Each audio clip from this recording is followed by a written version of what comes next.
What up, y'all? This is Tracy from Nerd Squish, and today we're going to be talking about the icon of Halloween Horror Nights 32, Dr. Oddfellow.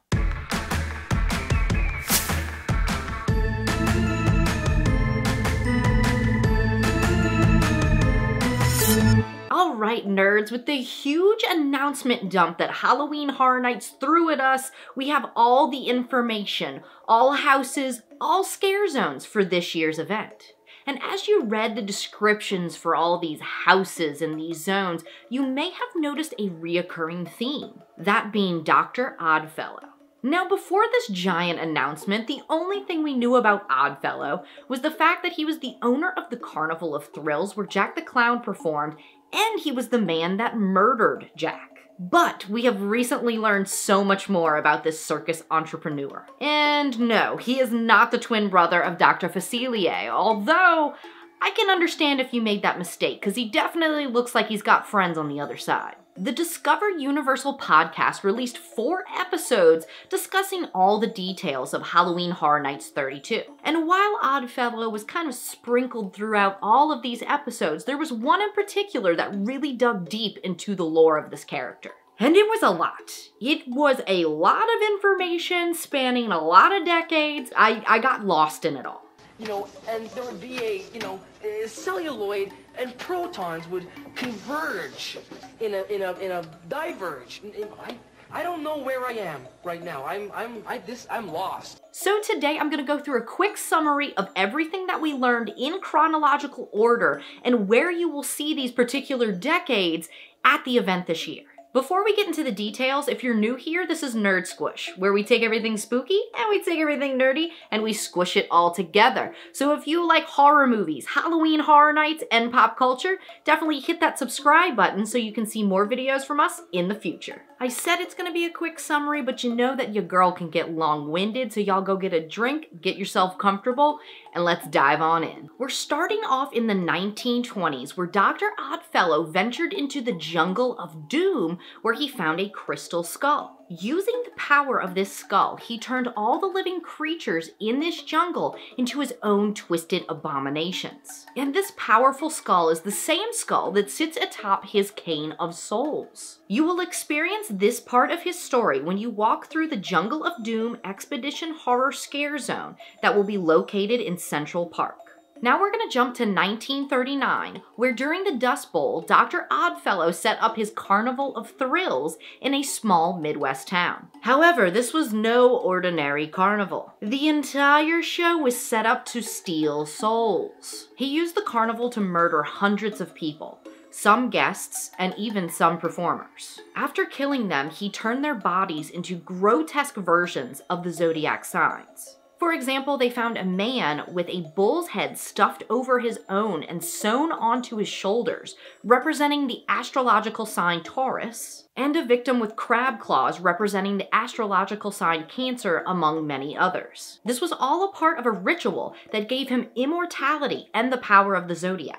And the zodiac is a huge part of Dr. Oddfellow, his powers, and something that you need to keep an eye out for at this year's event, because they will be hidden everywhere. Now, it was at this same time that Jack the Clown was being chased by police for the murder of 13 children all throughout the southern United States. As the police closed in, Jack didn't know what to do, and he revealed what he had done to his boss. Now, Oddfellow was also wanted by the police for a freak circus accident that killed several patrons. So, naturally, he killed Jack and hid his body along with the bodies of his 13 victims within the traveling carnival's House of Horrors. Now, during the struggle to kill him, Jack scratched Dr. Oddfellow, causing some of his blood to fall onto Jack. And since Oddfellow was immortal due to crystal skulls, zodiac powers, so on and so forth, this made Jack immortal as well.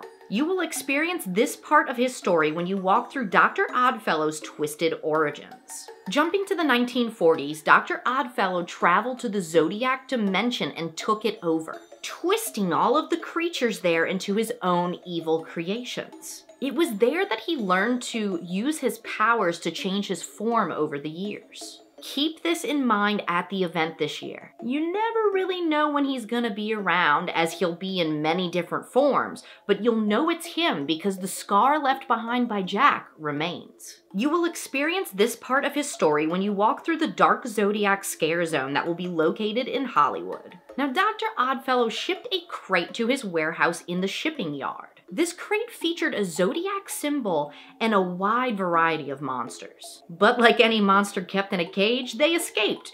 They raged in the streets, and they caused chaos. You will experience this part of his story when you walk through the Shipyard 32 Horrors Unhinged scare zone that will be located in San Francisco. One very interesting thing about this scare zone is you will see a mixture of brand new monsters as well as monsters from the past. This implies that Dr. Oddfellow has been here all along, releasing his creatures to cause chaos and do his bidding. Next up, we're jumping to the 1960s. In 1961, Dr. Oddfellow disguised himself as a vampire named Erlo Wolf to infiltrate a secret vampire council. He made up a whole backstory about being a circus worker that was attacked by vampires in 1938, where he was turned into a vampire himself. And it worked. He fooled those bloodsuckers and worked his way into the council. In 1968, he demanded from the council that vampires be free to roam the streets and feed. So in 1969, Dr. Oddfellow, disguised as Erlo Wolf, unleashed vampires at a music festival in upstate New York called Music Fest. Both Oddfellow and fellow council member Olato disappeared after this music festival. It's believed that he killed Olato and used his blood to gain supernatural power. Because I guess the crystal skull and the Zodiac stuff wasn't enough. I mean, you could just never have too much power, am I right? You will experience this part of his story when you walk through Vamp 69 Summer of Blood scare zone that will be located in New York. This scare zone allegedly ties into the other Vamp scare zones, Vamp 55 in 2016 and Vamp 85 in 2018. All that we really know is that the greaser that attacked the Homecoming Queen in 55 attended this music festival. And the vampire that's telling the story of Oddfellow through discovering his truth was at the New Year's party in 85. Now we're gonna jump all the way to 2007, where Jack the Clown re-emerged and he wanted revenge. He killed Dr. Oddfellow and became the ringmaster of his very own Carnival of Carnage. He dressed himself with the appropriate ringmaster attire, but he topped it all off with Oddfellow's prized possession, the Cane of Souls. When Jack killed Oddfellow, he was sent into a dark dimension for 16 years. And all of this craziness brings us to 2023, where Oddfellow escapes this dark dimension due to the power that he gained from killing Olato the vampire. He has now reclaimed his Cane of Souls, and he's offering immortality to the masses. And of course, all of these stories, all of these characters can be seen at the front of the park in the Dr. Oddfellow's collection of horror scare zone. This zone, like many other zones of the past that were in this area, are going to kind of serve as a table of contents. So who knows what we'll see in this zone? Oddfellow? Jack the Clown? Zodiac monsters? Familiar monsters of the past? The possibilities are endless. Let me know in the comments down below which decade of Oddfellow you're most excited to see. I'm definitely excited to play like a scavenger hunt with trying to find the Oddfellows that don't look like Oddfellow, but the scar's gonna give it away. I just feel like that's gonna be fun. Like, who doesn't love a scavenger hunt like that? I am once again amazed with the creative team at Halloween Horror Nights. For 32 years, they have dived into the depth of their creativity to give us these incredible walkthrough stories. And the most amazing part is the way they weave all these stories together. Cause like, I listen to this and I'm like, have they been planning this for literal years? Or did they just kind of take the information and like roll with it every year? Because the way they fit together, it really does feel like back in however long ago, they've just been planning this and slowly unveiling the information. And I love that, honestly. I highly recommend that you listen to the podcast. It's full of details and characters that I didn't cover in this video, so I'll make sure to leave a link in the description box below so you can give it a listen. Alright y'all, that's a wrap on another Halloween Horror Nights video. You you guys thought I was done. You thought, oh, there was a big announcement dump. We know everything. She's not gonna talk about Halloween Horror Nights anymore, right? So maybe I need to stop. Yeah.